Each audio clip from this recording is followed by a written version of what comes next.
Bienvenidos a otro episodio. Esto es El Cambio. Entrevistas, conversaciones en el marco de un momento político muy importante en la provincia de Corrientes, en la región y en la República Argentina. Está Alberto Medina Méndez conmigo. Alberto, ¿cómo andás? Gracias por la invitación, Gustavo. Un placer. ¿Vos sos abogado? No. ¿Ah, no? No, soy una rara avis, siempre me defino así, ¿no? Boludo, estaba pensísimo que eras abogado. Bueno, hay gente que piensa que soy economista, hay gente que piensa que soy abogado. En realidad soy una rara avis. Yo estudié, por supuesto, en la universidad. Esa es una de esas asignaturas pendientes que nunca terminó. Estudié licenciatura en Economía, por eso mi formación económica. Me quedaban muy poquitas materias para recibirme. Y como me defino como un workaholic, un tipo que trabaja demasiado, cuando empecé a trabajar de pibe... Chau, se fue a la universidad. Hubo varios intentos de retomar, pero en algún momento decidí que no tenía mucho sentido. Hice mi actividad privada toda mi vida. Trabajé como empleado en relación de dependencia, primero en un banco, después en una FJP y una compañía de seguro. Terminé mi carrera profesional en una compañía que se dedicaba a internet y a conexión a celular. Y después me largué por mi cuenta. ¿Por mi cuenta ya es con la consultoría política? Claro, no, con el periodismo, que fue lo que yo aprendí de mi padre. Yo era el que hacía las cosas que uno hace en una radio, en la tele, ayudando, ¿no? A tener el teléfono, poner disco, en esa época, disco, fíjate la época que te estoy hablando, ¿no? Y ayudar a mi padre, así que yo me formé al lado de papá, radio, televisión, diario, y le tomé el gustito al periodismo. Siempre fue mi segunda profesión. Yo trabajaba en relación de dependencia, en la actividad privada, pero también tenía mi programita de radio, también hacía mi ¿Una vez por semana? ¿Cómo era? Dos veces por semana, bastante intenso era el tema, ¿no? ¿Y siempre contenido duro, así, política, economía? ¿O había un Alberto que te metía un ranking? Hice salud, hice música, hice noticiero de la noche, hice las cosas más insólitas que se te ocurra siempre con papá, ¿no? Ajá.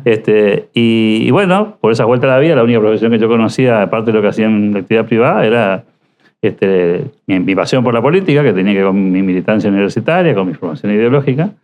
Y por otro lado, la comunicación. Así que me largué a hacer improvisadamente periodismo profesional. Y eso devino en la consultoría. O sea, después me encontré, muy poquito tiempo después, me encontré con esta combinación de mis conocimientos y de gente que me decía, che, dame una mano porque yo estoy haciendo tal cosa y vos sabés algo de esto.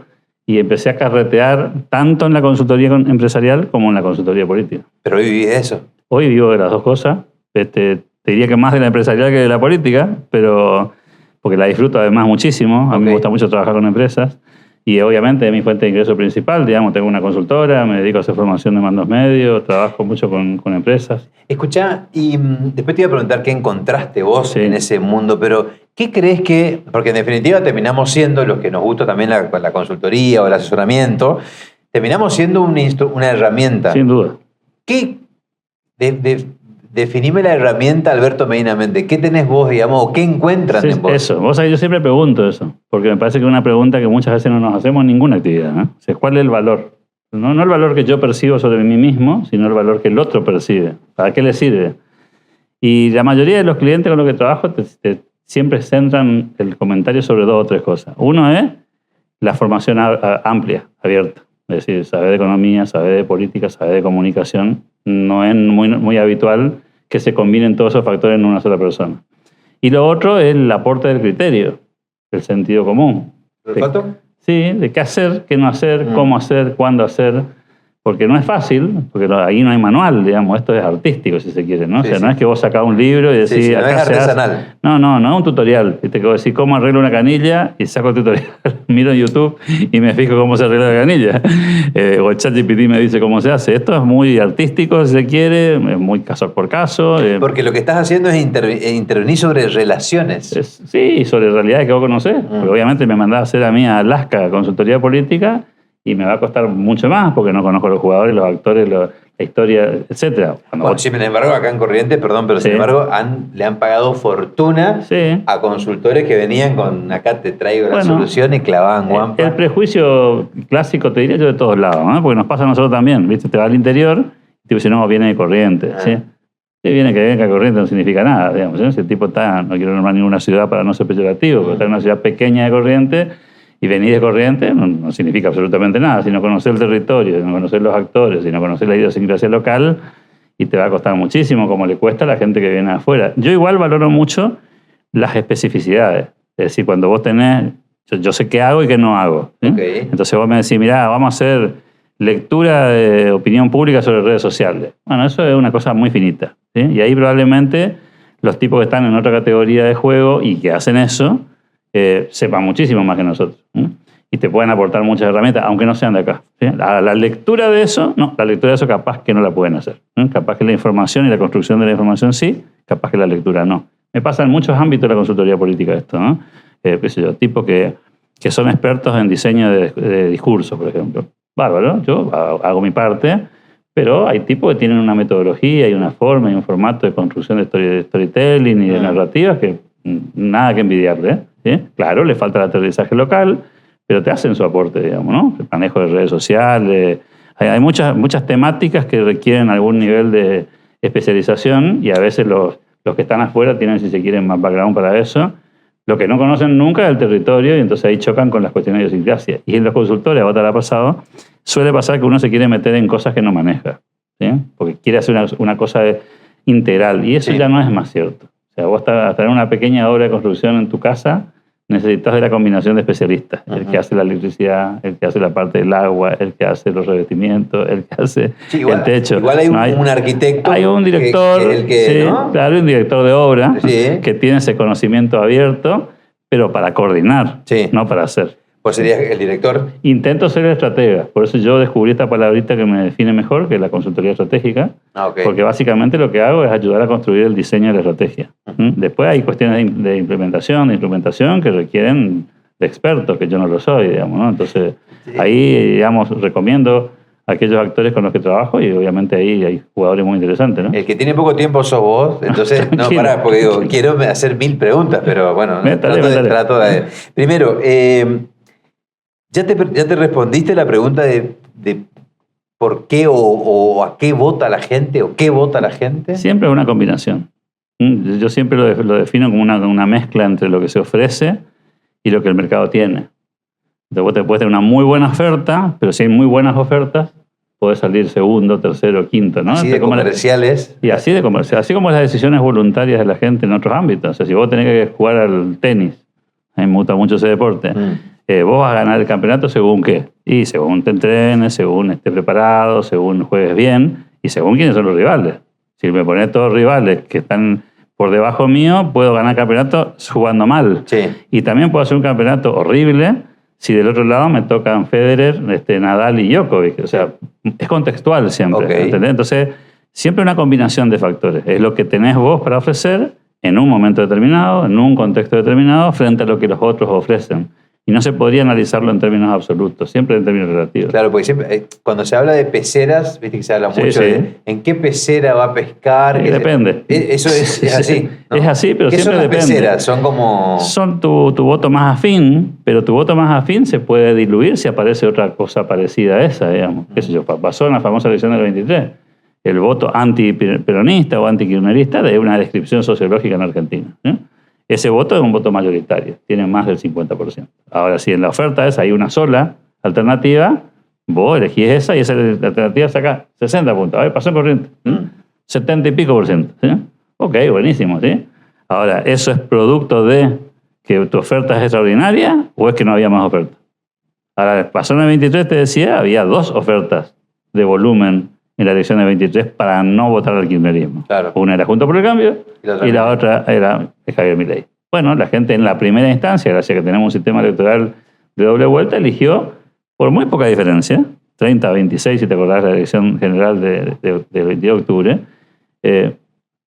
entre esas dos vos sumabas y efectivamente tenías 56%, que fue lo que sacó después la segunda vuelta. Sí, pero no había una única oferta para no votar al peronismo. Entonces se dividió. Si hubiera habido una sola, quizás te hubiera ganado esa sola, ¿no? Eso explica esto que pasó acá en Corrientes también, ahora que La Libertad Avanza salió cuarta en agosto y en octubre hicieron una muy buena elección. Sí, también se eligen cosas distintas, ¿no? Ah, ok. A eso digamos, en la nacional vos elegís la elección nacional. O sea, vos lo que hiciste, lo que hace siempre todo el mundo, una elección de medio término, que es un plebiscito sobre la gestión del gobierno nacional. ¿Te gusta el gobierno nacional? No te gusta el gobierno nacional. ¿Te gusta? Acompañar al oficialismo. ¿No te gusta? Elegís las opciones que no te gustan. Eso se eligió en octubre. Ahora, eso en agosto no se eligió. En agosto se eligió intendente, gobernador de la provincia, diputados provinciales, senadores provinciales, concejales. O sea, fue una elección territorial. Otra cancha. Como fue la que fue el 7 de septiembre en la provincia de Buenos Aires. Claro. Otra elección, otras reglas, otros actores, otros candidatos. Y vos decís, pero el espacio es el mismo. No, no es el mismo. Porque eso sería pensar que la gente pertenece a un espacio de una manera inmóvil. Y eso no es cierto. La gente pertenece a sí misma. Vota de una manera en una elección, vota de otra manera en la otra elección. Corrientes fue un ejemplo categórico de eso, ¿no? Quizás en otra provincia te cuesta un poco más, Chaco, identificar esa diferencia, pero en Corrientes siempre fue así, aparte. En Corrientes, sí. Hay múltiples antecedentes. Muchos. Digo, ¿no? ¿Sí? ¿Sos amigo de Milei? A ver, que es difícil la palabra. Tengo una relación fluida con el presidente de años. ¿Pero fluido que te whatsappeas? Sí, de mandar mensajes. ¿En serio? Sí. ¿El último WhatsApp que te escribiste? Anteayer. Pero tienen que ver siempre con cuestiones propias de la actividad nuestra, ¿no? De la actividad de la batalla cultural. Nosotros tenemos un campo compartido ahí, de una visión compartida sobre lo que hay que hacer en términos de la batalla cultural. Yo no me meto, soy un tipo respetuoso, no me meto en las cuestiones vinculadas a la política, ni tampoco al gobierno, ni dar una opinión fuera del lugar. Es decir, respeto el territorio o el terreno en el que tengo vínculo, ¿no? ¿Puedo poner un paréntesis? Sí. Porque hay mucha gente que dice, che, ¿cómo la vio Medina Mel? No es cierto. Ese sí que la hizo bien, ¿cómo la pegó? Porque, ¿no? Claro, pero leyenda. Pero escuchá, lo que no, pero quiero que me digas es, ¿dónde?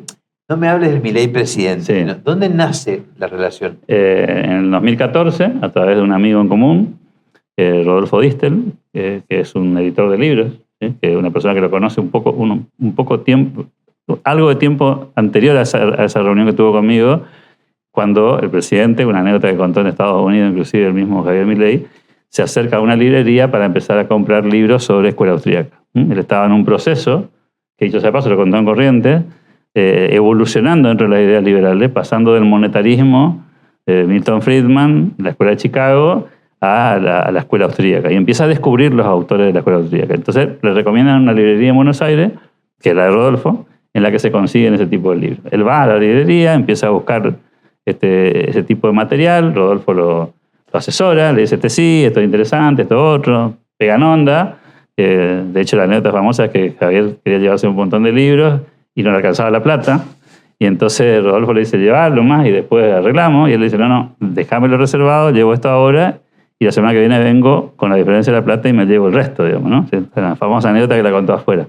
Bueno, Rodolfo me lo presenta en ese 2014. ¿Rodolfo te conocía vos ya? De antes de la lucha de la batalla cultural. Okay. Es un profesor, contador, un hombre académico, con mucha formación, éramos amigos de mucho más tiempo.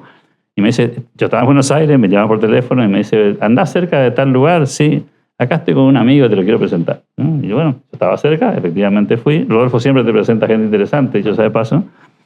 Bueno, me lo presentó, también pegamos onda de entrada. Bueno, eso te iba a decir, ¿lo viste vos?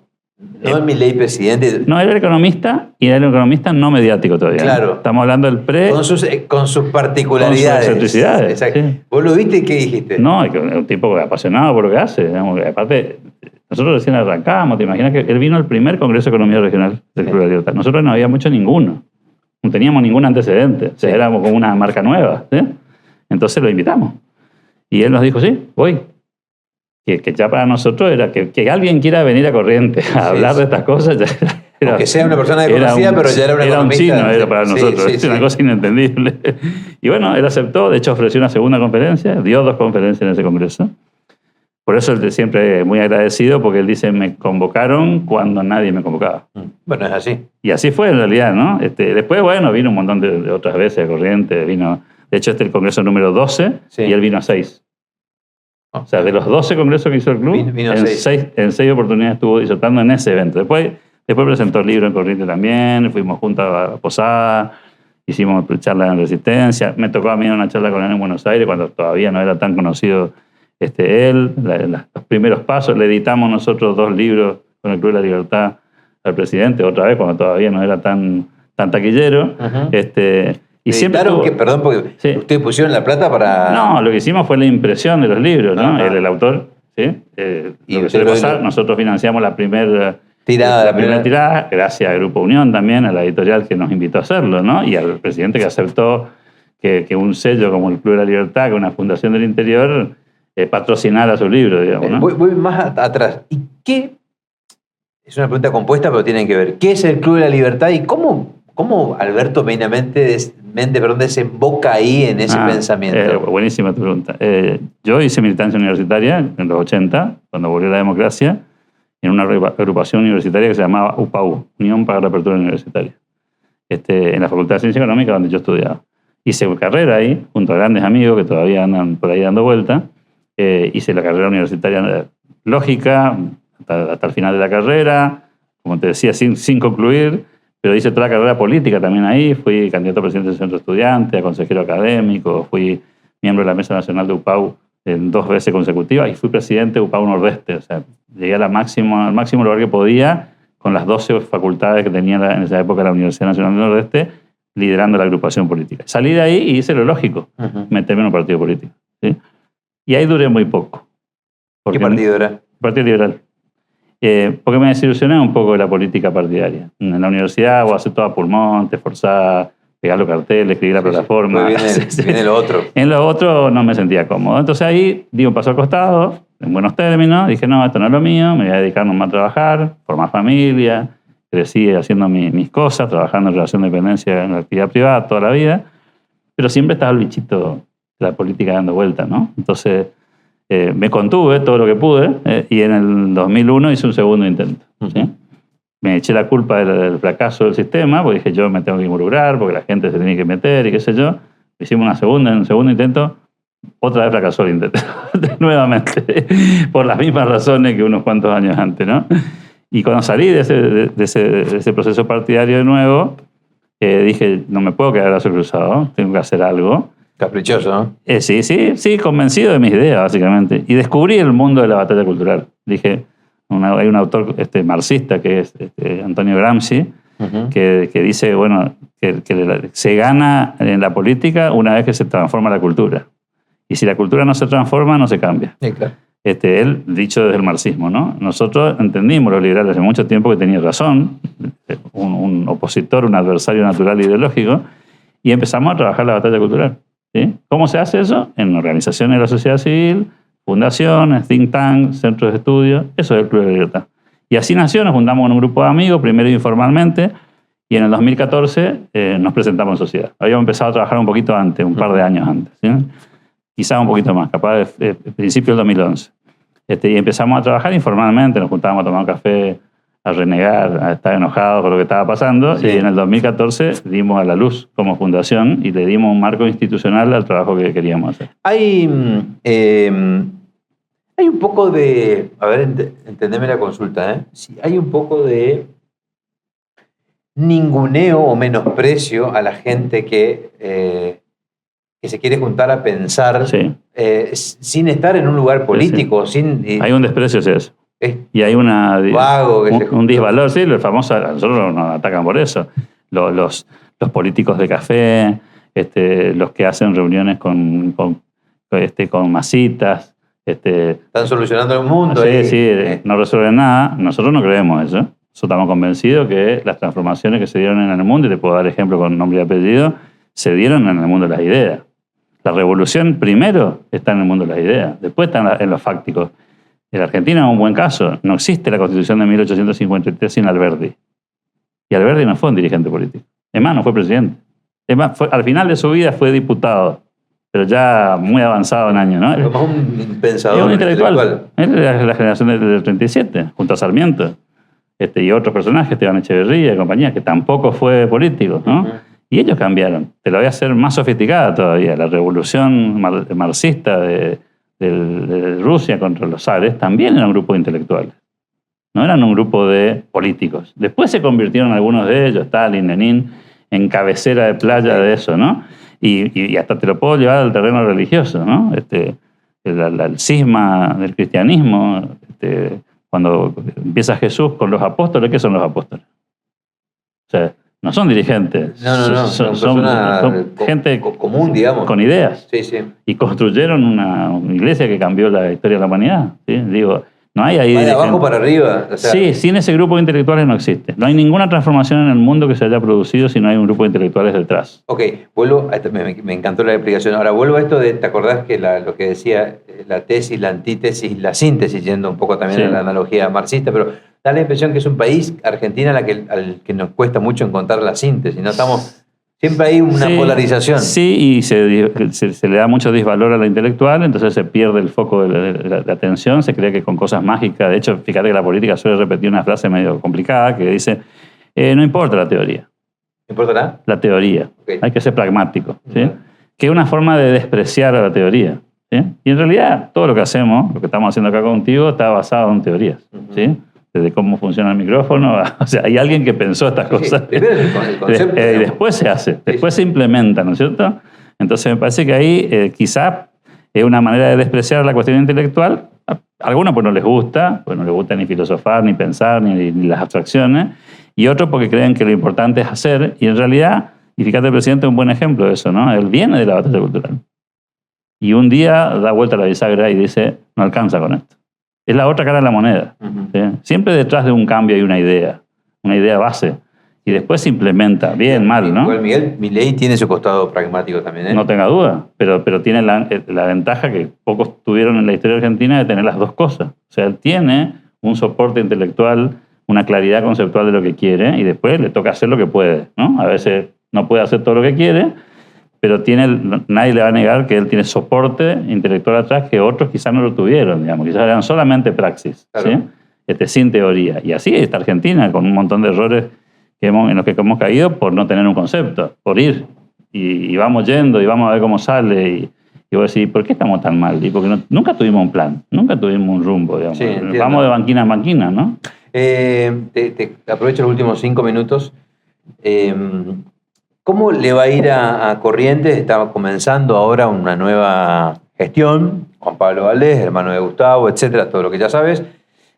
Y esta cosa que nos sigue a nosotros como un karma que nunca podemos estar bien, da la impresión con el gobierno nacional, ¿no? O sea, ¿cómo crees que nos va a ir? No es karma. No es karma. ¿No es karma? No, tiene que ver con la historia de Corrientes. Corrientes es una provincia que nació de la mano de fuerzas provinciales, digamos, la política, ¿no? Siempre tuvo autonomía, era una provincia muy importante históricamente, Sí. Siempre fue medio rebelde, siempre fue autónoma, quizás la más federal de todas las provincias que conformaron la Confederación Argentina, o por lo menos una de las más importantes en ese sentido. Hay una historia, una tradición ahí de estar en contra de, o cortarse solo, ese tipo de cosas. Cultural, ¿sí? Entonces tiene una explicación. Por eso los partidos provinciales, por eso las alianzas. O sea, eso es muy correntino, ¿no? No lo vas a encontrar tan fácilmente en Formosa, en Misiones o en el Chaco, digamos, ¿no? Nunca fuimos presa del bipartidismo. Tenemos ahí una tradición histórica. Yo soy prudentemente optimista con esta nueva etapa que viene por 2 razones. Primero, porque la situación de la provincia con el reseteo político, hay un nuevo gobernador, arranca de cero en algún punto, por supuesto con la historia, pero de alguna forma tiene la manera de empezar algunas cosas, de hacerlas de alguna manera diferente. Segundo, las circunstancias políticas. Un presidente Milei, otro concepto de lo que es la relación nación-provincia. Algunos dicen no le interesa la provincia y otros dicen en buena hora que nos deje trabajar, digamos, ¿no? Porque también tenés el otro modelo intervencionista en el que te invade, te manda programas sociales a los municipios amigos. Vivimos eso nosotros. De hecho, el peronismo, hace poco el peronismo se dividió porque de nuevo el dedo de Buenos Aires. Claro, exacto. Entonces ahí tenés luces y sombras, ¿no? Puede ser que no te convenza mucho, que no se apegue tanto a lo que hacen las provincias, pero también es cierto que no interfiere. No está en la cosa chiquitita, digamos, y eso puede ser una virtud para los que dicen defender el federalismo. Porque en un Estado federal, bueno, ahí tenés, ¿sí? Ocupate vos de los temas, digamos, ¿sí? Ahora, es una negociación tensa porque el gobierno nacional quiere bajar el gasto. No solamente el gasto nacional, quiere bajar el gasto. Y las provincias todavía están en una suerte de limbo en el que no sabe si quieren o no quieren. No compraron ese discurso desde el punto de vista ni ideológico ni político, y entonces la puja por dónde pasa, por los recursos. La provincia quiere más recursos. De hecho, yo reciclo una frase que vengo usando con mucha asiduidad, que es, cuando se habla de consenso y de diálogo, en realidad el subtítulo abajo dice, mándame plata. Eso no es consenso y diálogo. Eso tiene otro nombre. O sea, consenso y diálogo nos ponemos de acuerdo en algo. Sí. ¿No? Consenso y diálogo no es que vos me tenés que dar plata a mí. Vos estás diciendo que las provincias queremos consenso. Tienen esa lógica, pero no solamente Corrientes. Porque la lógica de la que venimos es esa. Yo me voy a Buenos Aires ¿a qué? A pedir recursos. ¿Sí? Sí. Lo que me deben, lo que necesito. Pero si son recursos que te corresponden, ¿no está bien? Está buenísimo que reclame. El tema es que, ¿qué consiste el consenso y el diálogo? ¿De qué consenso y diálogo hablamos? ¿De que vos me tenés que dar lo que yo te pedí, o lo que necesito, o lo que creo que es mío? Y la pregunta sería, ¿y la contraparte cuál sería? O sea, ¿qué va a hacer la provincia para alinearse con lo que la nación está planteando? Por ejemplo, reducir el gasto público. ¿Vamos a bajar el gasto público o no vamos a bajar el gasto público? No, bajá vos nomás, nación. Yo no voy a bajar nada. ¿Sí? Bueno, difícil el acuerdo así, ¿no? ¿Sí? Sí. ¿Vamos a hacer las reformas? ¿Vamos a hacer las reformas o no vamos a hacer las reformas? ¿Las vamos a hacer juntos? ¿Las vamos a hacer separados? ¿Hago yo nomás por mi lado? Creo que la conversación... Y en eso soy prudentemente optimista porque creo que hay intereses compartidos. Sí. Todo el mundo quiere que la cosa funcione, todo el mundo quiere que haya estabilidad. Acá, o sea, vos querés que a Corrientes le vaya bien, digamos. Totalmente. O sea, hay una coincidencia de objetivos. Ahora, puede ser que la metodología no sea la misma y que ahí haya algunas tensiones, digamos, ¿no? Pero en ese choque cultural, porque es un poco, ¿no? sin duda. Un choque o una confrontación de miradas a lo sumo de cómo se administra la cosa pública. El presidente no se puso un tanto muy pragmático, muy drástico en sus decisiones. ¿Por la distancia? No, digo por la cuestión de decir cerrar el grifo de un día para el otro. Él cree en eso. Él cree que la Argentina no tiene salida. Y de hecho, no te vayas a creer que cuando a él lo aplauden afuera y se convierte en una especie de rockstar cuando sale de Argentina y te va a Europa, a Estados Unidos, donde quiera, ¿no? Te va a la vuelta, ¿sí? En el país vecino. Y lo idolatran por cómo habla o por el pelo. Es por lo que está haciendo. Y lo que está haciendo que es hacer una cosa que el mundo no hace, que es eliminar el déficit fiscal. China tiene déficit fiscal, Estados Unidos tiene déficit fiscal, Europa tiene déficit fiscal. O sea, el déficit fiscal es una especie de comodín en el mundo. Y está mal. Entonces lo miran y dicen, ¿cómo hiciste vos? Claro, yo lo que hice es lo que hago en mi casa. ¿Sí? Digo, ¿cuánto tengo? 10 pesos. Listo, no puedo gastar más de 10. No, pero la tarjeta tengo 5 colgados y le pedí a una financiera. No, maestro, tenés que vivir con lo que generás. Y te tenés que acomodar. Ahora, cuando tengas más, gastar lo que se te cante. Pero mientras tanto, no podés justificar diciendo, pero necesito tal cosa, y necesito tal otra, y necesito... Claro, las necesidades son ilimitadas. De eso se trata la humanidad, digamos, ¿no? Cuando escuchás a gente o entrevisto a gente que me dice, mira, esto ya lo vivimos con Menem en los 90, estos son espejitos de colores, me decía Claudio Polis el otro día.